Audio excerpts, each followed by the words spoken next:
The woman who was convicted of a murder that wasn't even proven to exist.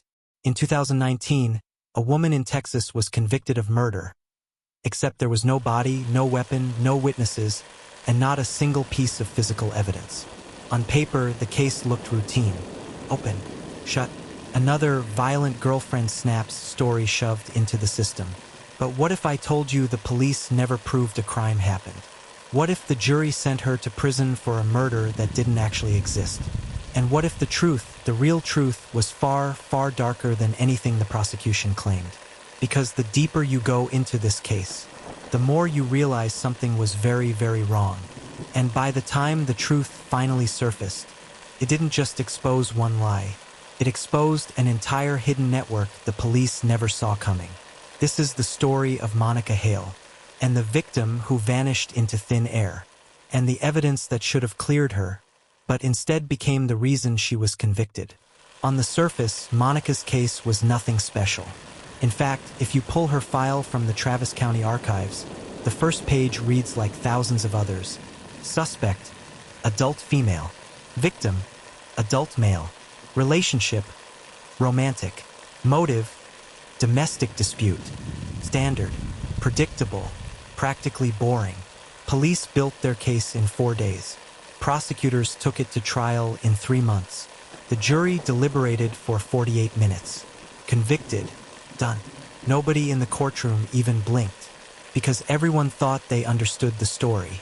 A jealous girlfriend, a missing boyfriend, a digital trail of arguments, an empty home where a man was last seen alive.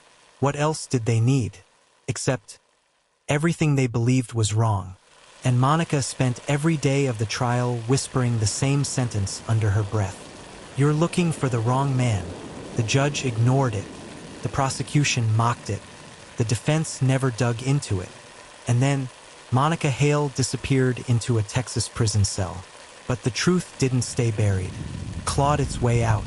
And everything started unraveling on a hot September morning, when the man she supposedly murdered walked into a gas station 200 miles away, asking for help. We need to go back. Before the trial. Before the headlines. Before the lies. Asterisk, asterisk. This case didn't start with a disappearance. It started with a return. July 14th, 2018. Austin, Texas. Monica and her boyfriend, Evan Reddick, lived in a beige one-bedroom apartment behind a liquor store. Nothing glamorous, but stable. That night, Evan told neighbors he was going out for a midnight walk. Not unusual. He did it almost every night. But that night, he didn't come back. At least, that's what Monica said. At 9:12 a.m. the next morning, Monica called police. Her voice was calm. Too calm, according to the responding officer. But here's what she actually said on the call. He left. He said he was leaving. I think he meant for good. That line, he said he was leaving, should have changed the entire direction of the investigation. But the officer didn't write it down. He wrote something else. Boyfriend missing. Possible foul play. That was the first inconsistency. The first step toward her conviction. The first lie the case was built on. When detectives arrived, they found the apartment spotless. Too spotless, they claimed. But here's what they never documented. Monica was a housekeeper. She cleaned for a living. Her home always looked spotless. That wasn't suspicious. That was normal. But the detectives didn't want normal. They wanted motive. And they found one. On Evan's unlocked laptop were messages. Hot. Angry. Digital arguments between him and Monica. Where were you? Stop lying. Just come home. To police, this meant violent tension.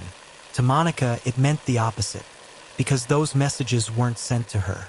They were sent to someone saved under the name M. And police assumed M meant Monica. Didn't. We'll come back to that. But this false assumption is how the police built their entire timeline. They believed Evan tried to leave Monica. They believed the argument escalated. They believed she killed him. They believed she disposed of the body. All based on messages she didn't write and a person she didn't know. Yet detectives didn't care. They had their story. The investigation moved fast. Suspiciously fast. No blood, no fingerprints, no signs of a struggle, no trace of bleach, nothing burned, nothing buried, nothing dumped.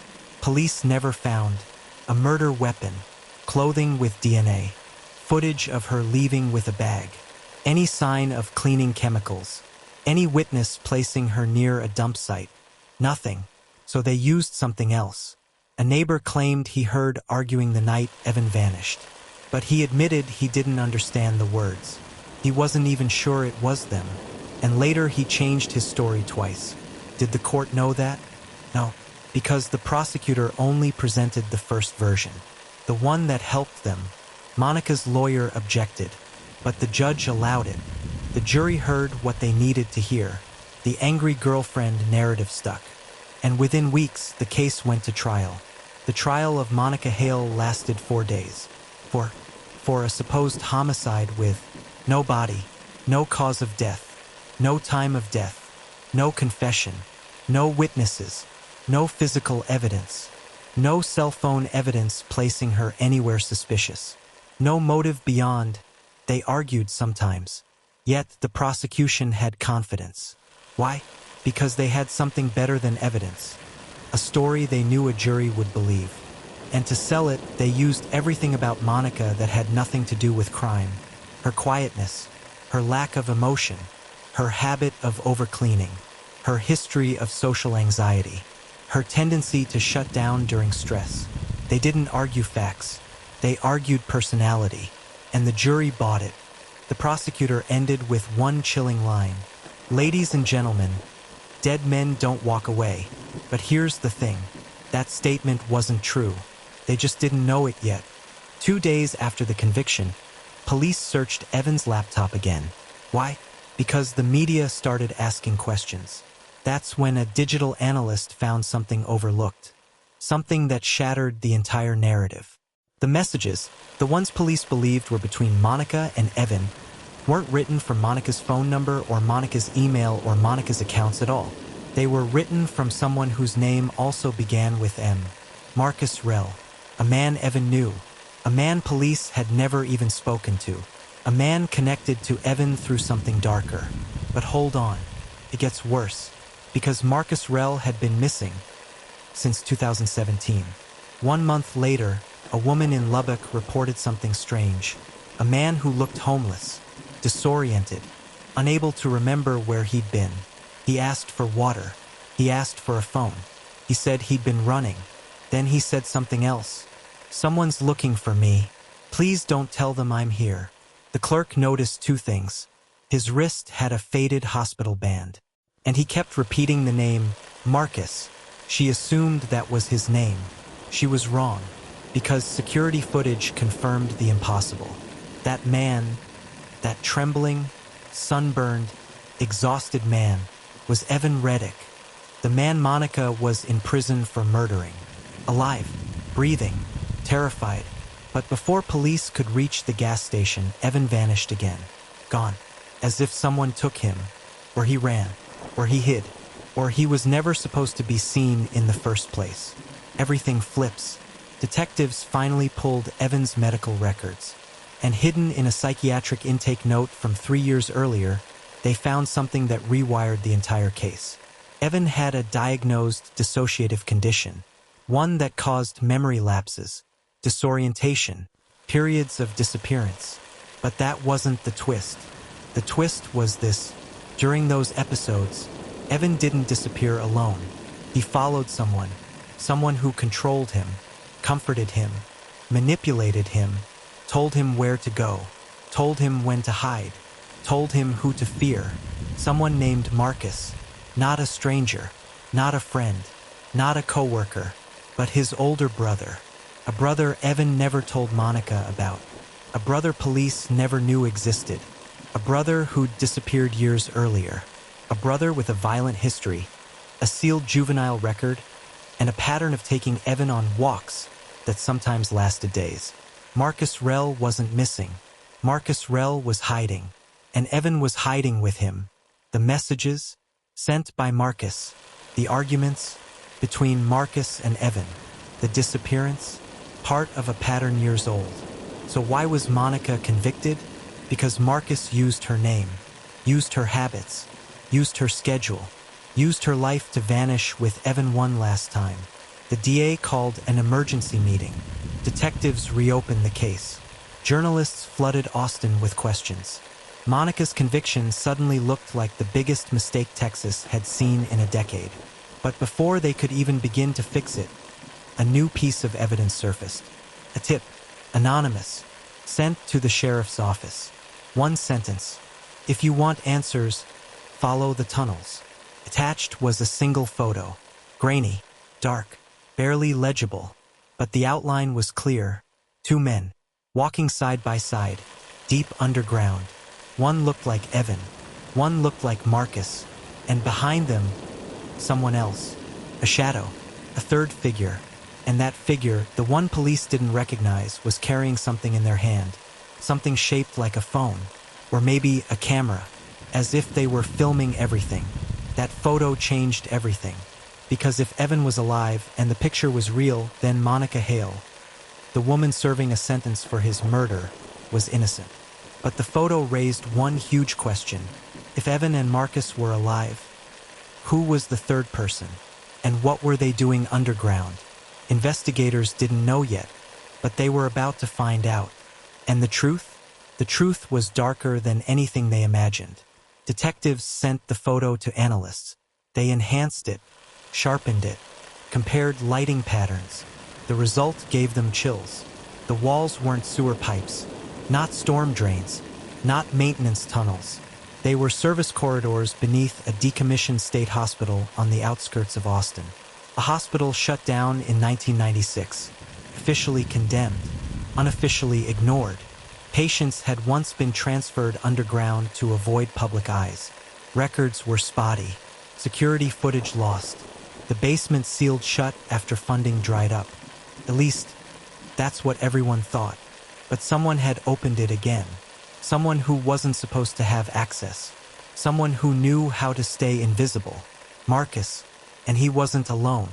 On October 7th, 2020, just after sunrise, 3 unmarked SUVs rolled toward the abandoned hospital. Inside, 2 detectives, a forensic tech, and Deputy Marshal Ron Levitt, a man who chased fugitives for 22 years and hated when cases didn't add up. He held the photo between his fingers like a burning match. "Someone sent this for a reason," he muttered. "People don't hide in tunnels unless they're hiding from something." The team cut through the padlock, pushed the rusted door. The air hit them first, cold, stale, metallic. The smell of a place forgotten. One officer whispered, "This isn't just hiding. This is nesting." Lights flicked on. Dust settled. And the search began. Floors creaked. Shadows stretched. Echoes traveled. Every step felt like stepping deeper into someone else's nightmare. And somewhere down in that underground maze, 3 people were moving, were watching, were waiting. Detectives reached a fork in the tunnel. 2 paths. Left, completely dark. Right, flickering with faint light. Down the right corridor, a piece of yellow paper. Tape peeling off. Edges crumpled. Handwriting messy. One word scrawled across it. "Stop." Below it, another word. "Run." And under that, "He's not who you think he is." Levitt froze. "Not who? Evan? Marcus?" The forensic tech shook her head. "No, the third person." The message wasn't a warning for the police. It was a warning for anyone who followed the brothers. Someone was scared. Someone wanted out. But out of what? That wasn't clear yet. But it soon would be. While the search continued underground, detectives topside pulled old hospital rosters. And they found something disturbing. A name repeated again and again on late-night maintenance logs. R. Fredericks, custodian, employed during the final 2 years before shutdown. Never interviewed after the hospital closed. Address outdated. Phone disconnected. No emergency contacts. No tax filings for over 20 years. It was like he vanished. But here's the twist. Old hospital cameras, grainy and nearly useless, had captured him near secured wings where patients were transferred in restraints. And he was always alone. No supervisors, no staff around, no witnesses. He knew every hallway, every entry, every hidden route, including the tunnels. Detectives realized something horrifying. The third figure in the photo wasn't running with Evan and Marcus. He was following them, tracking them, recording them, and if he'd been living underground all these years, he wasn't stable. He wasn't monitored. He wasn't harmless. He was something else entirely. But why follow Evan? Why stalk him? Why wait until 2018 to act? To answer that, investigators needed to find the brothers alive. And they were close, closer than they realized. Back underground, Marshall Levitt found something strange. A door, new hinges, clean metal, as if installed recently. On it, a single phrase carved with something sharp. Silent wards never close. Levitt pushed the door. Inside was a room, small, concrete, lit only by a camping lantern. And on the floor, piles of notebooks, hundreds, filled with writing, dates, times, drawings of corridors, maps of tunnels, and surveillance notes on two people, Evan Reddick and Marcus Rell, going back years before Monica ever met Evan, before Evan vanished the first time, before Marcus disappeared. Every page revealed darker details, Evan's mental episodes, Marcus's guilt for leaving him alone, their attempts to hide from someone, warnings scrawled in panic. He's coming.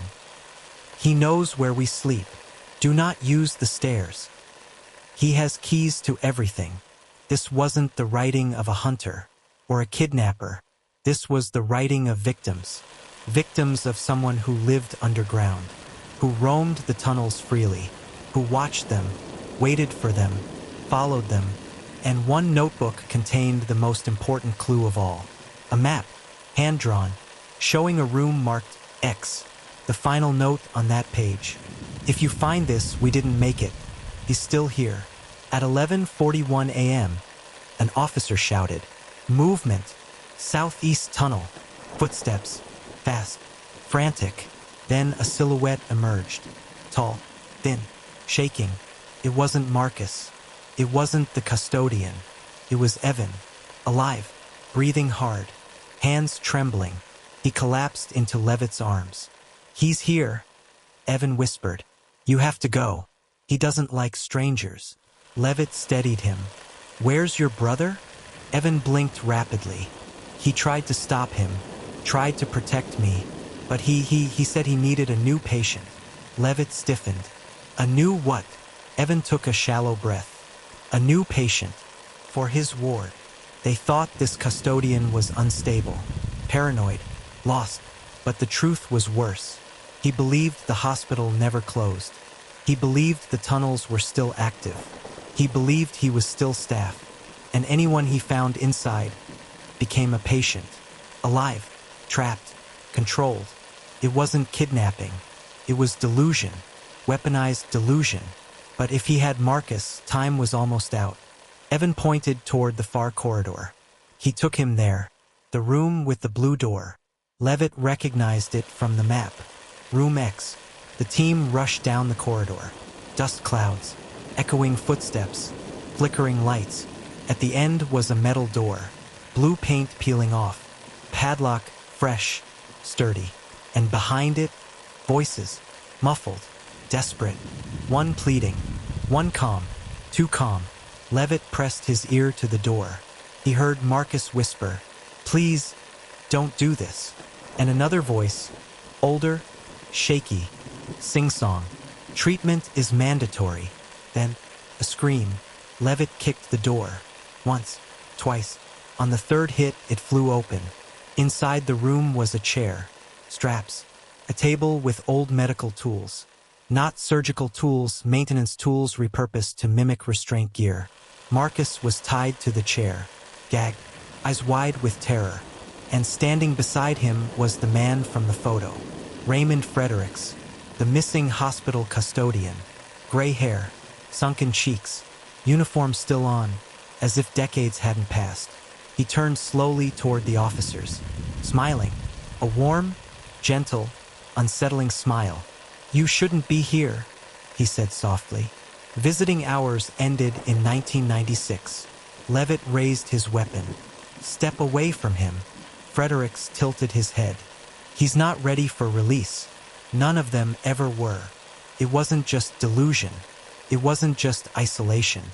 Fredericks believed he was the last functioning staff member of the hospital. And in his mind, the patients were still under his care. Marcus spoke through the gag. Jerking, panicked, Evan cried out, "Don't let him touch him again." Fredericks reached for a tool. Something sharp. Something metallic. Levitt fired. One shot. Clean. Precise. Fredericks fell. No sound. Just silence. Decades of madness ended in one moment. Marcus was freed. Evan collapsed over him. Both shaking. Both sobbing. The brothers clung to each other like children. Marcus whispered through tears, "I tried to protect you. I tried to hide you. I never meant for Monica to be blamed." And then came the revelation Monica needed. Marcus admitted everything.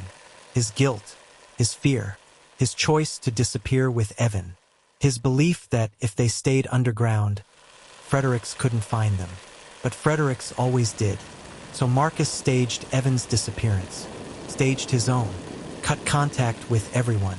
But the messages police thought Monica sent, those weren't sent by Marcus. And they weren't sent by Fredericks. They were sent by someone else. This was the twist nobody expected. Marcus looked at Levitt. His voice cracked. "Fredericks wasn't the only one watching us."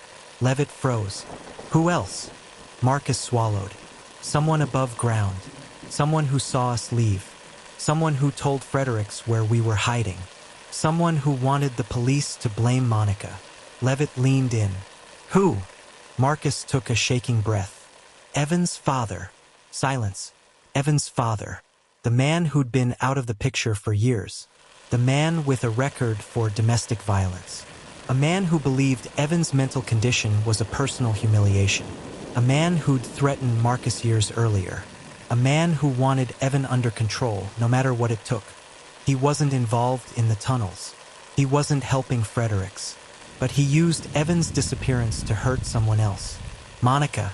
She'd convinced Evan to stop contacting him. She convinced him to get treatment. She convinced him to cut ties with the abuse. So Evan's father made sure she paid for it. He reported suspicious behavior, fed police fabricated statements, claimed he heard them fighting, created the perfect narrative. And police swallowed it whole. The brothers were escorted out. Ambulances waited. Reporters swarmed. And Monica, still behind bars, had no idea any of this was unfolding. Until the next morning, her attorney appeared at the bars of her cell. He held a file in his hand. His eyes were wide. "It's over," he said. "You're going home." She didn't believe him. Couldn't. But then he said the 6 words she'd prayed to hear. "Evan is alive. Marcus is safe." By noon, cameras surrounded the courthouse.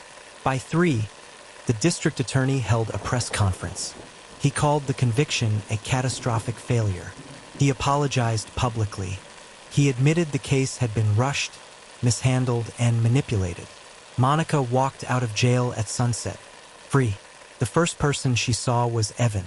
He looked fragile, thin, haunted, but alive. He stepped forward carefully, not sure if she'd want to see him, not sure if she'd turn away. But Monica didn't hesitate. She threw her arms around him, held him tight, didn't let go. Reporters silently filmed the moment. No one spoke, no one breathed, because in true crime, happy endings are rare. But this one was real. Within weeks, Monica's conviction was fully vacated. Evan's father was arrested for obstructing justice. Multiple officers were investigated for negligence. The abandoned hospital was sealed for good. Families of former patients demanded answers. A task force reevaluated every missing person connected to the area. As for Fredericks, his remains were buried without ceremony. His notebooks were cataloged. His years underground were studied to prevent anything like this from happening again. Marcus entered long-term therapy. Evan did too, slowly rebuilding, slowly healing. And Monica, she didn't disappear. She didn't hide. She stood beside the brothers at every hearing, every interview, every step toward closure. Because the truth wasn't that she lost everything. The truth was that she survived it. And in the final interview she ever gave about the case, she said one sentence that became famous. Justice isn't a moment. It's what comes after the moment. And after everything, after the lies, the tunnels, the terror, the disappearance, the conviction, the betrayal, and the silence, justice finally came, and it stayed.